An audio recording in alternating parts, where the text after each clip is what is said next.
আজকে আমরা কথা বলবো আরেকটা ইজি প্যাথওয়ে নিয়ে, যেটার মাধ্যমে আপনি খুব ইজিলি কানাডাতে পার্মানেন্ট রেসিডেন্স নিয়ে আসতে পারবেন।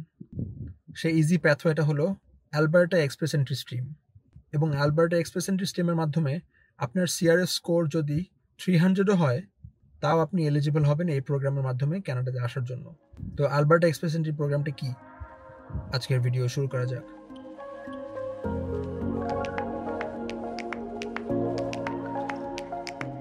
তো এই প্রোগ্রামে এলিজিবল হওয়ার জন্য আপনার কি করতে হবে? তো প্রথমত আপনার একটা এক্সপ্রেস এন্ট্রি প্রোফাইল থাকা লাগবে, যে প্রোফাইলটি মিনিমাম 5 মাস ধরে হলেও অ্যাক্টিভ আছে। এবং সেকেন্ডলি, আপনার এক্সপ্রেস এন্ট্রি প্রোফাইলে যে সিআরএস স্কোর, সেই সিআরএস স্কোরটি মিনিমাম 300 হলেও হতে হবে। তো মিনিমাম 300 সিআরএস স্কোর আসলে খুবই ইজি, কারণ আজকাল যে এক্সপ্রেস এন্ট্রির সিআরএস স্কোর রিকোয়ারমেন্ট সেটা অনেক হাই। দেখা যায় যে 500-520-এর উপর কাট অফ সিআরএস স্কোরের এখন। তো এটা তুলতে অনেকেরই অনেক কষ্ট হয়ে যাচ্ছে। তো এই কারণে অ্যালবার্টার এক্সপ্রেস এন্ট্রি স্ট্রিমটি অনেক ভালো একটা সুযোগ তাদের জন্য যাদের সিআরএস স্কোর একটু কম। কিন্তু আপনার সিআরএস স্কোর 300 হলেই আপনি যে ইনভিটেশন পাবেন তা কিন্তু নয়। কিছু কিছু অ্যাডিশনাল ক্রাইটেরিয়া আছে। সেই অ্যাডিশনাল ক্রাইটেরিয়াগুলো যদি আপনি মিট করেন, তাহলে আপনার ইনভিটেশন পাওয়ার চান্স অনেক বেড়ে যাবে। সেই ক্রাইটেরিয়াগুলো কি কি?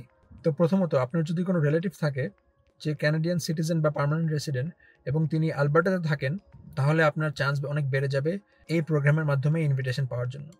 সেকেন্ডলি, আপনার যদি কোনো পোস্ট সেকেন্ডারি এডুকেশন থাকে অ্যালবার্টা প্রভিন্স থেকে, তাহলে আপনার ইনভিটেশন পাওয়ার চান্সটা অনেক হাই হয়ে যাবে। এবং থার্ডলি হচ্ছে, আপনার যদি কোনো ওয়ার্ক এক্সপিরিয়েন্স থেকে থাকে অ্যালবার্টার, অথবা আপনার কোনো জব অফার থাকে অ্যালবার্টার, তাহলেও আপনার ইনভিটেশন পাওয়ার চান্স অনেক হাই হয়ে যাবে। তো আপনি যদি এই প্রোগ্রামের মাধ্যমে বাংলাদেশ থেকে কানাডাতে আসতে চান, তাহলে আপনার প্রথমে কি করতে হবে? প্রথমে আপনার একটা এক্সপ্রেস এন্ট্রি প্রোফাইল খুলতে হবে এবং আপনার ফেডারেল স্কিল ট্রেডস প্রোগ্রাম অথবা ফেডারেল স্কিল্ড ওয়ার্কার প্রোগ্রামে অ্যাপ্লাই করতে হবে। তো ফেডারেল স্কিল ট্রেডস প্রোগ্রাম অথবা ফেডারেল স্কিল্ড ওয়ার্কার প্রোগ্রামে অ্যাপ্লাই করার জন্য আপনার কী ধরনের জব থাকা লাগবে? টিয়ার 0, 1, 2, 3 এই 4টা টিয়ারের মধ্যে যে কোনো একটা টিয়ারের জব।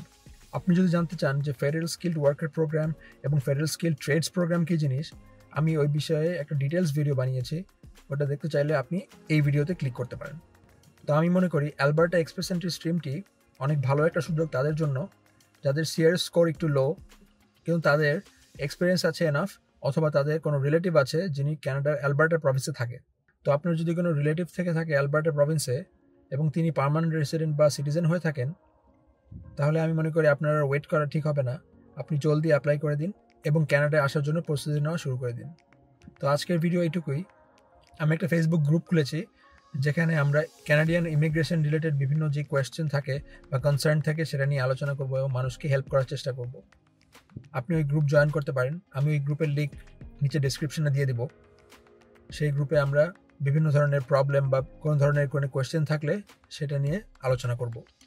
ভিডিও ভালো লেগে থাকলে ভিডিওতে লাইক দিবেন এবং চ্যানেলে সাবস্ক্রাইব করতে পারেন। ভিডিও দেখার জন্য ধন্যবাদ।